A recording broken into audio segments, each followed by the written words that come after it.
जब कंप्लेनेंट्स को बहुत पढ़ा लिखा कर लाया गया हो, उनसे ऐसी गवाही दिलवाई गई हो जिसको मना करना मुश्किल हो, क्योंकि वो आपके डेली रूटीन की लाइफ से निकलने वाली गवाही है, ऐसे आरोप लगाए गए हों, तो इन कंप्लेनेंट्स को कैसे क्रॉस किया जाए, यह एक कठिन समस्या हो जाती है। नए एडवोकेट्स के लिए तो समझ में नहीं आता कि इस क्रॉस को कहां से शुरू करें और कहां पर खत्म करें। तो ऐसी ही कंप्लेनेंट्स का आज हमने एक केस लिया है, जिसमें आपको कुछ सूत्र बताए जाएंगे जो आपके लिए अपनी रोजमर्रा की वकालत में बहुत उपयोगी हो सकते हैं। हमारे जो फॉल्स एलिगेशन वॉरियर्स हैं, उनके लिए भी ये बहुत उपयोगी सिद्ध होने वाले हैं।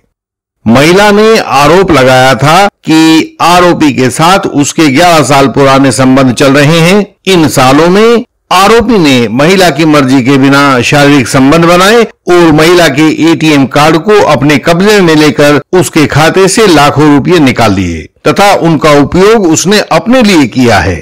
अनेक ऊटपटांग आरोप थे। पुरुष मित्र आरोपी कटघरे में खड़ा था और महिला अपने बयान के बाद क्रॉस करवाने के इंतजार में थी। सतना के हमारे एक एडवोकेट मेंबर हैं जो आरोपी की डिफेंस कर रहे थे। उन्होंने हमसे संपर्क किया था कि यह एक लंबा एविडेंस है, अतः हमें इसका क्रॉस तैयार करके दे दें, जो कि हमने उनको करवा के भिजवा दिया। इस क्रॉस में 11 साल लंबे तथ्यों का क्रॉस था और जैसा कि बहुत सारी कंप्लेनेंट्स होती हैं कि हर बात का मलबा लड़के के सिर पर डाल देती हैं, तो इस क्रॉस में भी हर छोटा बड़ा तथ्य जो भी चीफ में आया था उसको शून्य किया जाना जरूरी था, वरना तो वह बाद में लड़के को परेशान करता।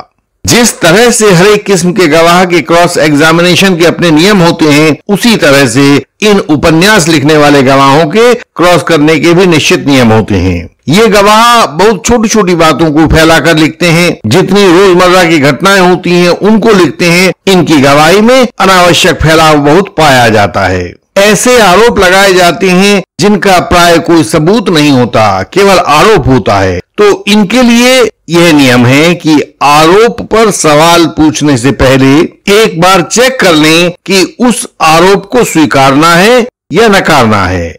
आरोप को स्वीकार करना है, यह एक चौंकाने वाली बात हो सकती है, लेकिन हम अपने बचाव के लिए चुनिंदा आरोपों को स्वीकार करते भी हैं और आप देखेंगे इस वीडियो में कि कैसे करते हैं। यह हमारे बहुत सारे व्यूअर्स के लिए बिल्कुल नया प्रयोग हो सकता है और यह देखना उनके लिए उपयोगी रहेगा।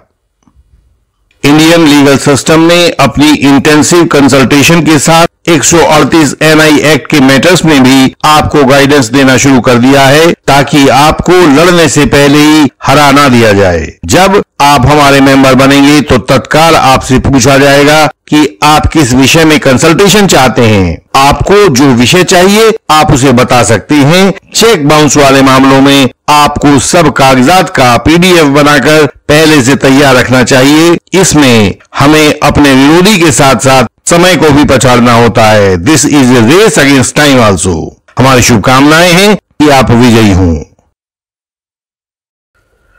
आप लोग सामने स्क्रीन पर उस महिला के आरोपों या गवाही की शुरुआत देख रहे हैं। उसने कहा वह आरोपी को 2011 से जानती है। उसने कहीं से मेरा यानी शिकायतकर्ता का नंबर लेकर मुझे कॉल करना शुरू किया। पहले तो वह मना करती रही, लेकिन इस लड़की ने आरोपी लड़के से 2012 से बात करना शुरू कर दिया था। इन आरोपों में से कोई भी आरोप आरोपी लड़के के फेवर में नहीं था, तो सबको नकारना था। हमने सवाल पूछा, आरोपी आपको 2011 से फोन करता था, क्या आपने इसका कोई कॉल लॉग या स्क्रीनशॉट वगैरह पुलिस आईओ को दिया था? उसने कहा वो मैं कहां से लाती, सेव थोड़े ही कर रखा था। हमने अगला सवाल पूछा, तो उस आरोपी लड़के द्वारा 2012 में आपको फोन किया जाता था, उसका कोई कॉल लॉग या स्क्रीनशॉट पुलिस आईओ को दिया हो आपने? और उसने अपनी कमजोरी खुद ही बोल दी। बोली कोई इतने पुराने कॉल लॉग या स्क्रीनशॉट थोड़े ही सेव कर सकता है। हमने अगला सवाल किया,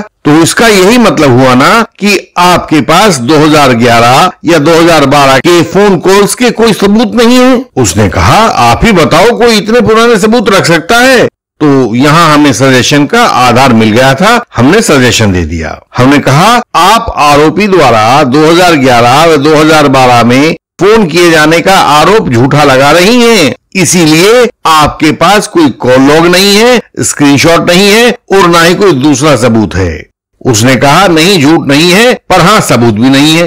अब उस बेचारी को क्या पता कि ऐसे भोले बच्चों को हर एडवोकेट कोर्ट में रोजाना पाठ पढ़ाते हैं।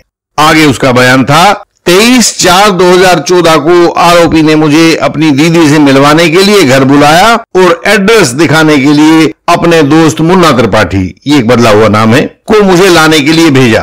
घर पर देखा दीदी नहीं है, तब उसने मेरे साथ बुरा काम किया। वैसे उस लड़की ने भरी कोर्ट में जिस अभद्र भाषा का प्रयोग किया था उसे हम आपके सामने बोलना नहीं चाहते हैं। वह सामने आपको दिखाई दे रही है, ये लाल रंग से अंडरलाइन की हुई है। इसकी भाषा को आप स्वयं पढ़ सकते हैं। हमने सवाल पूछा, क्या आपने पुलिस आईओ को मुन्ना त्रिपाठी से मिलवा दिया था ताकि पुलिस वाले उसका बयान रिकॉर्ड कर लें? जवाब उसने दिया, मैं कहां से मिलवाती, वो तो उन्हें खुद करना था। तो हमने फिर सवाल पूछा, तो फिर आपने पुलिस आईओ को मुन्ना त्रिपाठी का एड्रेस तो बता दिया होगा ना कि कहां रहता है, जाकर उससे बातचीत कर लो, पूछताछ कर लो, बयान रिकॉर्ड कर लो। उसने कहा, मुझे क्या पता कि वो कहां रहता है, उसको तो आरोपी बताएगा। यहां हमें सजेशन का फिर मटेरियल मिल गया। हमने उसे सजेस्ट किया, मेरा कहना है इस दुनिया में मुन्ना त्रिपाठी नाम का कोई लड़का है ही नहीं, इसीलिए आप उसके पिता, परिवार और एड्रेस के बारे में कुछ नहीं बता पा रही हैं। उसने कहा, जिसका दोस्त है उससे पूछो ना, मुझसे क्यों पूछते हो? अब इससे पहले शारीरिक संबंध और उसके विवरण को नकारना था, वरना तो वह एडमिशन हो जाता। तो हमने पूछा, अच्छा इस शारीरिक संबंध के बाद आपने अपने माता पिता या परिवार वालों को इसके बारे में बताया था या पुलिस में कंप्लेंट की थी कोई उस समय? उसने कहा नहीं, क्योंकि आरोपी ने कहा था कि वह शादी करेगा। वैसे तो यह बात इसे कंसेंसुअल रिलेशन बना रही थी, लेकिन हमें वह मंजूर नहीं था, इसलिए हमने उसे सजेशन दिया। मेरा कहना है कि 23/4/2014 को आप आरोपी की दीदी के घर गई ही नहीं थी, क्योंकि आप उनका एड्रेस नहीं जानती थी और ना ही मुन्ना त्रिपाठी नाम का कोई आदमी था जो आपको वहां ले जाता। उसने कहा, नहीं मैं गई थी और मुन्ना ही ले गया था। हमने अगला सजेशन दिया, मेरा कहना है 23/4/2014 की किसी बात को आपने न माता पिता को बताया न ही पुलिस को बताया, क्योंकि उस दिन कोई शारीरिक संबंध बना ही नहीं था, इसीलिए आप किसी डॉक्टर के पास भी नहीं गई थी। उसने हमसे उल्टा ही सवाल कर दिया, बोली, आप हमारे रिलेशन के बारे में इतने श्योर कैसे हो सकते हो? इसके बाद उसका अगला हिस्सा था जो बयान का, वो हम आपको दिखाते हैं। उसने बयान किया हुआ था कि आरोपी ने कोचिंग दिलवाने के लिए उसको इंदौर बुलाया था और शुरू के 20-25 दिन मैं उसके साथ ही रही थी। उसने मुझसे घर का सारा काम करवाया, मेरा एटीएम कार्ड अपने पास रख लिया और मेरे जितने पैसे आते थे वह उसे निकालकर इस्तेमाल कर लेता था। हमने बताया ना कि यह लड़की सतना की रहने वाली थी और इंदौर में लड़के के पास आकर कोचिंग ले रही थी ताकि वह अपनी प्रतियोगी परीक्षा की तैयारी कर सके। तो जब यह इंदौर में आई तो उसने कहा कि वो 20-25 दिन वहीं लड़की के साथ ही रही, उसके कमरे पर ही रही। दूसरी बात, आप लोग गवाही के इस हिस्से को देखिए, इसे स्वीकार करने से आरोपी का अच्छा चरित्र सामने आता है, तो हम इसे स्वीकारेंगे। हमने सवाल पूछा, क्या इंदौर में आपका कोई रिश्तेदार या जानकार रहता था जिसके घर आप कोचिंग के दौरान रुक सकती थी? उसने कहा, नहीं, हमारा रिश्तेदार इतनी दूर कहां से आएगा, क्योंकि इंदौर और सतना के बीच की दूरी लगभग 650-700 किलोमीटर के आसपास है। हमने सवाल पूछा, क्या इंदौर आने से पहले आपने कोई कमरा किराए पर ले लिया था जहां आप रुकना चाहती थी? उसने कहा, नहीं, सतना में रहकर इंदौर का कमरा कैसे किराए पर ले सकते थे? हमने फिर सवाल क्या किया बल्कि सजेशन दिया। मेरा कहना है कि आरोपी आपको नए शहर में कोचिंग करवाने और रहने वगैरह के लिए सहारा दे रहा था ताकि आप पढ़ लिख कर अपने पैरों पर खड़ी हो सकें। उसने कहा, उसने मुझे अपने घर का काम करवाया था। अब ये बेकार का सजेशन था तो उसको मना करने की कोई जरूरत नहीं थी। हमने अगला सवाल उससे पूछा, आपके एटीएम का कोड तो आपके पास ही रहता था ना, बिना आपकी जानकारी के कोई आपका एटीएम इस्तेमाल नहीं कर सकता था, बताइए, ठीक है ना? उसने कहा, इसने मुझे बहला फुसलाकर उसका कोड ले लिया था। हमने सवाल पूछा, तो क्या आपने आरोपी के एटीएम कोड जान लेने के बाद उसको फिर से बदल नहीं लिया ताकि आगे से वह उसका इस्तेमाल ना कर सके? उसने जवाब दिया, क्या रोज रोज बदलते उसको हम? तो हमने उसको सजेशन दिया। मेरा कहना है कि आरोपी केवल आपकी सहायता करने के लिए आपके कहे अनुसार आपके एटीएम से पैसे लाकर आपको दे दिया करता था। वह आपकी हेल्प करने के लिए था। वह बोली कुछ हेल्प नहीं थी, सारे खुद ही खर्च कर देता था। और इस प्रकार से हमने इस केस में जो अधिकांश पढ़ा लिखा कर लाई गई एक कंप्लेनेंट थी, उसका क्रॉस एग्जामिनेशन किया। उसके आरोप के एक भाग को स्वीकार किया, बाकी को हमने उसको नकारा। इससे आरोपी का एक कोऑपरेटिव बिहेवियर सामने आया। अच्छा बिहेवियर जो होता है आरोपी का, वह रेलिवेंट होता है। तो ऐसी कंप्लेनेंट्स को क्रॉस करने का एक बेहतरीन तरीका यह रहा है। इसमें करना यही है कि बजाय डिफेंस खोजने के ऐसे गवाहों पर सीधा अटैक किया जाए और सारे सबूत उन्हीं से मांगे जाएं। इससे वे लोग दूर भाग खड़े हो जाते हैं।